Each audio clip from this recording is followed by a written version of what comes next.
Hi అండి, అందరికీ ఈ ప్రోగ్రామ్కి యేసుక్రీస్తు నామం పేరట ఆహ్వానం తెలుపుతున్నానండి. So I welcome you all for this program. So మనము డైరెక్ట్గా మెసేజ్లోకి వెళ్ళిపోదాం.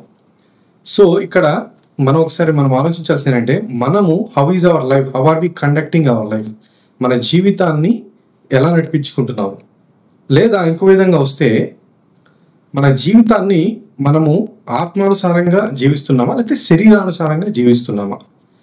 ఎయిదర్ మనము ఆత్మానుసారంగా అయినా జీవిస్తూ ఉంటాము, లేకపోతే శరీరానుసారంగా అయినా జీవిస్తూ ఉంటాము, లేదా కొంత శరీరానుసారంగా కొంత ఆత్మానుసారంగా జీవిస్తూ ఉంటాము.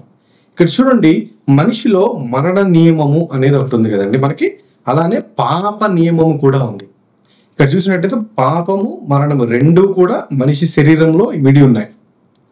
సో మనం మరణం అనేది మనం తప్పించుకోలేము కదా, అలానే పాపాన్ని కూడా మనము తప్పించుకోలేము. సో ఈ యొక్క నియమము మనిషి మీద పనిచేస్తూనే ఉంటుంది. ఎందుకని ఏ ఒక్కరు కూడా ప్యూర్గా జీవించలేరు? ఎందుకని మన కళ్ళ ముందే బయట తెలుసు, ఎన్నో కూడా మనకి ఇది తప్పు, పోనీ ఇక్కడ జరుగుతున్నది తప్పు అని మనకు తెలుసు, కానీ మనం దాన్ని ఏమి చేయలేని పరిస్థితిలో ఉంటాం.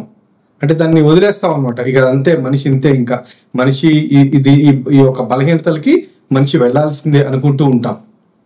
సో ఎందుకని మనిషి ఎవరు కూడా పరిపూర్ణంగా జీవించలేరంటే, ఈ మనిషిలో పాప నియమం పనిచేస్తుంది. నేను మీకు చెప్పినట్టుగా 2 ఫోర్సెస్లో ఈ సాటనిక్ ఫోర్స్ ఏదైతే ఉందో, ఈ సాటనిక్ ఫోర్స్ అనేది మనుషులందరినీ కూడా అపవిత్రులుగా మార్చడానికి పనిచేస్తూ ఉంది. సో అది యూజ్ చేసే మెయిన్ వెపన్ ఏంటంటే మన శరీరమేనండి. సో మన యొక్క శరీరాన్ని, మన యొక్క శరీర ఆశలను ప్రేరేపిస్తూ మనల్ని పతనానికి నడిపించేదే ఈ యొక్క నెగిటివ్ ఫోర్స్, సాటనిక్ ఫోర్స్. దేవుడి ఫోర్స్ ఏంటంటే మనం రీస్టోర్ చేస్తుందని మనం విన్నాం. సో ఇక్కడ చూసినట్లయితే ఈ యొక్క శరీరంలో పాప నియమం ఉంది, మరణ నియమము ఉంది. సో మరి మనల్ని మనిషిని విడిపించేది ఎలా? సో మనం అనుకుంటూ ఉంటాం, అయ్యో ఏంటి నేను ఇలాగా బిహేవ్ చేస్తున్నాను, లేదా నేనేంటి ఇలాంటి తప్పు చేశాను, లేదా ఇలాంటి పాపం చేశాను ఏంటి, అయ్యో ఏంటి అంటే మనకు కొన్నిసార్లు మనము కాన్షియస్ కూడా కోల్పోయి మనం ఇష్టం వచ్చినటువంటి నీచమైనటువంటి ఆలోచనలతో నింపబడి కొన్నిసార్లు మన కంట్రోల్ తప్పి మన తప్పులు చేసే యొక్క అవకాశం కూడా ఉండొచ్చు.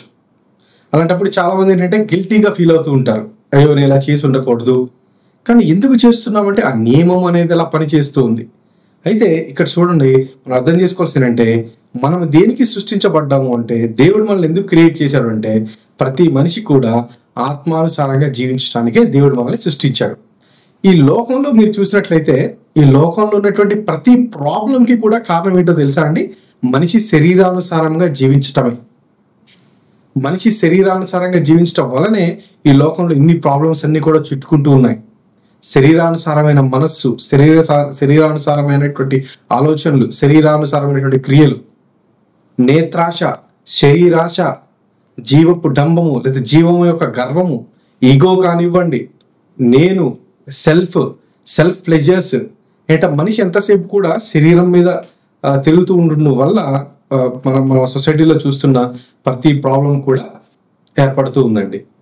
ఇంజస్టిస్ కానివ్వండి, లేకపోతే క్రైమ్స్ కానివ్వండి, ఏదైనా కూడా మీరు తీసుకోండి, అదంతా కూడా శరీరానుసారమే. మనం చూస్తున్నాం కదండి, ఎన్నో బ్రేకింగ్ న్యూస్ చూస్తూ ఉన్నాము. చూడండి, ఎన్నో హేయమైన కార్యాలు చేస్తూ ఉన్నారు. మనం నమ్మలేనటువంటి హేయమైనటువంటి కార్యాలు చేస్తూ ఉన్నారు. ఎందుకంటే శరీరానుసారమైన మనస్సు. కాబట్టి మనుషులందరూ కూడా ఏం చేయాలంటే, దేవుడి ఉద్దేశం ఏంటంటే ఆత్మానుసారంగా జీవించాలండి. సో ఇక్కడ ఈ యొక్క బైబిల్లోంచి ఈ కొన్ని వాక్యాలు మీకు చదివి వినిపించబోయే ముందు మెయిన్గా గుర్తుపెట్టుకోవాల్సిందంటే, Christianity is a call to live in the spirit. Christianity is a call to live in the spirit. పావు కాదు, హాఫ్ కాదు, లేకపోతే 10%, 50% కాదండి, 100% దేవుడు పిలుస్తున్నాడు, నువ్వు ఆత్మానుసారంగా జీవించాలి అని. సో శరీరానుసారం అంటే ఎలా ఉంటుందంటే అండి, శరీరానుసారమైన మనసు ఎలా ఉంటుందంటే, నేను ఎంత సంపాదించుకోవాలి, నేను ఎంత దోచుకోవాలి, లేకపోతే నేను నా శరీరాన్ని ఎలా సుఖపెట్టుకోవాలి, నేను ఎంత తాగాలి, ఎంత తందనాలు ఆడాలి, నేను మనీ ఎక్కువ ఖర్చు పెట్టి ఎలా నన్ను అపవిత్రపరచుకోవాలి, ఉన్న దాంట్లో తక్కువ జీవితం ఎటు ముగిసిపోతుంది, కాబట్టి నేను ఎంత ఎంజాయ్ చేయగలిగితే నేను ఎంత ఎంజాయ్ చేయాలి అని చెప్పి విచక్షణ రహితంగా ఈ శరీరం అనేది మనిషిని ప్రేరేపిస్తుంది.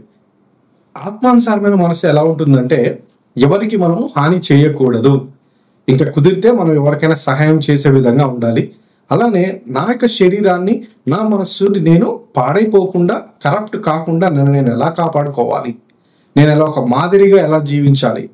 సో ఈ లోకంలో ఒక వెలుగులాగా, లేదా ఒక మంచి పరిమళ వాసన వెదజల్లేటువంటి ఒక మంచి చెట్టులాగా, లేదా మంచి ఫలాలు ఇచ్చే ఒక చెట్టులాగా, మంచి పరిమళ వాసన ఇచ్చే మంచి పువ్వులాగా, సో ఇలాగ చెప్పుకుంటూ పోతే మంచిగా ఎలా జీవించాలో, మంచితనము, సాత్వికము, అలానే సెల్ఫ్ కంట్రోల్, ఇవన్నీ కూడా ఆత్మానుసారమైనటువంటి నియమాలు అనమాట. ఆత్మానుసారంగా వస్తాయి. సో ఆత్మానుసారంగా జీవించాలని దేవుడు ఆశిస్తారు. ఇక్కడ చూద్దాం ఒక వాక్యము, రోమన్స్ చాప్టర్ 8 verse 2లో, క్రీస్తు యేసునందు జీవమునిచ్చు ఆత్మ యొక్క నియమము పాప మరణముల నియమం నుండి నన్ను విడిపించను. సో ఇక్కడ ఏంటంటే దేవుడు ఇప్పుడు మనల్ని కాపాడుతున్నాడు. మనల్ని యొక్క పాపము ప్లస్ మన నియమాల నుంచి దేవుడు ఎలా రక్షిస్తున్నాడు అంటే యేసుక్రీస్తు ద్వారా రక్షిస్తున్నట్టుగా ఇక్కడ మనం చూస్తూ ఉన్నాం. దేవునికి కనెక్ట్ అవ్వడం ద్వారా, దేవునికి కనెక్ట్ అవుతూ ఆయన యొక్క మాటల ప్రకారం జీవించడం ద్వారా మనము ఈ యొక్క పాపము మరణ నియమాల్ని తప్పించుకోగలము అని చెప్పి ఇక్కడ ఉంది. తర్వాత ఇంకో వాక్యం, 7వ వాక్యంలో చూసినట్లయితే, శరీరానుసారమైన మనస్సు దేవునికి విరోధమై ఉన్నది. చూసారండి స్పష్టంగా, శరీరానుసారంగా ఎవరైతే జీవిస్తున్నారో వారు దేవునికి విరోధులు అంటున్నాడు. తర్వాత 5వ వచనం, శరీరానుసారులు శరీర విషయముల మీద మనసు ఉంచుతారంట, ఆత్మానుసారులు ఆత్మ విషయాల మీద మనసు ఉంచుతారంట. ఇప్పుడు మనల్ని మనం క్వశ్చన్ చేసుకోవాల్సింది ఏంటంటే, మన జీవితం ఎలా నడిపించబడుతుంది? మనం శరీరానుసారంగా నడిపించబడుతున్నామా, ఆత్మానుసారంగా నడిపించబడుతున్నామా అని చెప్పి మనం ఒకసారి ప్రశ్న వేసుకోవాలండి.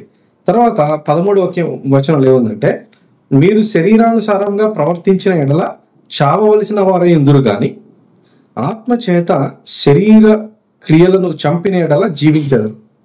ఇక్కడ ఏమంటాడంటే అండి, శరీర క్రియలను చంపాలి అంటున్నాడు. సో మనము ప్రశాంతంగా జీవించాలంటే, మనం హెల్తీగా జీవించాలంటే, మనతో పాటు మన కుటుంబము, లేదా మనతో పాటు ఉన్న మన బంధువులు, మన కుటుంబం, మనం ఎక్కడైతే ఉన్నామో అక్కడ సమాధానం ఉండాలంటే, సంతోషం ఉండాలంటే, మనం వ్యక్తిగతంగా ఆ యొక్క ప్రశాంతత అనుభవించాలంటే మనం ఏం చేయాలంటే శరీర క్రియలను చంపాలి. శరీరానుసారమైన మనసుని చంపివేయాలి. ఆత్మానుసారులుగా మనం అందరూ మారాలి. So Christianity is a call to live in the walk by spirit. So ఆత్మానుసారంగా జీవించడం అనేది దేవుడు మనల్ని పిలుస్తున్నాడు. సో మనం ప్రతి ఒక్క మనిషి కూడా అండి దానికి సబ్మిట్ చేసుకోవాలి. ఈ రోజున చూడండి, మనిషి సఫర్ అవుతున్నాడు దేనికండి? ఇప్పుడు ఫర్ ఎగ్జాంపుల్ ఒక మనిషి డ్రగ్స్ తీసుకుంటున్నాడు అనుకోండి, లేకపోతే డ్రింక్స్కి అడిక్ట్ అయిపోయాడు అనుకోండి, లేదా చూడకూడనటువంటి దృశ్యాలు చూస్తున్నాడు అనుకోండి, చూడకూడని వీడియోస్ చూస్తున్నాడు అనుకోండి, అదంతా ఏంటనుకుంటున్నారు? శరీరానుసారమైన మనస్సు. ఒకవేళ కనుక నీ భర్త బాగా శరీరానుసారుడు అనుకోండి, సహోదరి నువ్వు సంతోషపడలేవు, నువ్వు సుఖపడలేవు, అసాధ్యం అది. అలానే ఒకవేళ వైఫ్ శరీరానుసారమైన వైఫ్ అనుకోండి, అంటే సుఖభోగాల మీద ఆసక్తి, ఇంకా ఎటువంటి వేరే ఏ ఆలోచనలు ఉండవు అనమాట. ఓన్లీ నన్ను నేను ఎలా సంతోష పెట్టుకోవాలి, నన్ను నేను ఎలా ప్లెజరైజ్ చేసుకోవాలి అనే ఆలోచన కనుక ఒకవేళ వైఫ్లో ఉండి శరీరానుసారంగా ఉందనుకోండి, హస్బెండ్ సంతోషపడలేడు. అలానే పిల్లలు శరీరానుసారులు అయితే తల్లిదండ్రులు సంతోషపడలేరు. అలానే తల్లిదండ్రులు శరీరానుసారులు అయితే పిల్లలు సఫర్ అవుతారు. ఇక్కడ సఫరింగ్ అంతా కూడా ఈ శరీరం వల్లే జరుగుతుంది. సో ఈ శరీర క్రియలను మనము కంట్రోల్ చేయాలి, అదుపులో పెట్టాలి, మన శరీర కోరికలను అదుపులో పెట్టాలి. ఇది మనకి తప్పు అని తెలిసినప్పుడు దాన్ని మనము ఆత్మ నియమము ద్వారా దాన్ని మనం చంపివేయాలి. ఎప్పుడైతే అలా చేస్తామో అండి, మనం ఆత్మానుసారంగా జీవించిన వారం అవుతాము. ఎప్పుడైతే ఆత్మానుసారంగా జీవించిన వారం అవుతామో దేవునికి ఇష్టలుగా అవుతాము. అంతేకాదు, మన ఆత్మానుసారంగా జీవించడం వల్ల మనము హ్యాపీగా ఉండడమే కాదు, మన కుటుంబం వాళ్ళు కూడా హ్యాపీగా ఉంటారు. చూడండి, ఇప్పుడు ఎన్ని బయట చూస్తే చూడండి, ఇల్లీగల్ రిలేషన్షిప్స్ అనేవి ఎక్కువగా అయిపోతున్నాయి. అదేంటనుకుంటున్నారు? అది శరీరానుసారమైన మనస్సు. అలానే చూడండి, ఎన్నో ఘోరాలు, స్త్రీల మీద ఘోరాలు కానివ్వండి, ఇట్లా బయట మనం చూస్తున్నాం. అవన్నీ కూడా ఏంటంటే శరీరానుసారమైనటువంటి క్రియలే. ఎన్నో చీటింగ్స్ కానివ్వండి, మనీ బేస్డ్ చీటింగ్స్ కానివ్వండి, ల్యాండ్కి సంబంధించి బ్రదర్సే చంపుకోవడం కానివ్వండి, ఫ్రెండ్సే కొట్టుకోవడం కానివ్వండి. ఏంటంటే మన శరీరం అయితే ఆ టైంలో చెప్తుందో మనం అది మంచి చెడు అని ఆలోచించకుండా ఒక తప్పులో పడిపోవడం, లేదా డిజీజెస్ కొని తెచ్చుకోవడం కానివ్వండి, తప్పులు చేసి, ఇవంతా కూడా శరీరానుసారం వల్లే ఈ లోకం అంతా కూడా భ్రష్టు పట్టుకుపోతుంది. సో ఇది పెద్ద ఒక వైరస్ లాంటిది అనమాట, ఈ శరీరానుసారమైన మనస్సు. సో దాన్ని మనము మార్చుకోవాలి. దేవునికి ఎలా మార్చుతుందండి అది? ఎలా మనం ఆత్మానుసారంగా అవుతాం? అది మనిషి వల్ల కంప్లీట్గా సాధ్యపడుతుందంటారా? దేవుని యొక్క సహాయం కావాలి. దేవుని ఆత్మ మనలో నివసించాలి.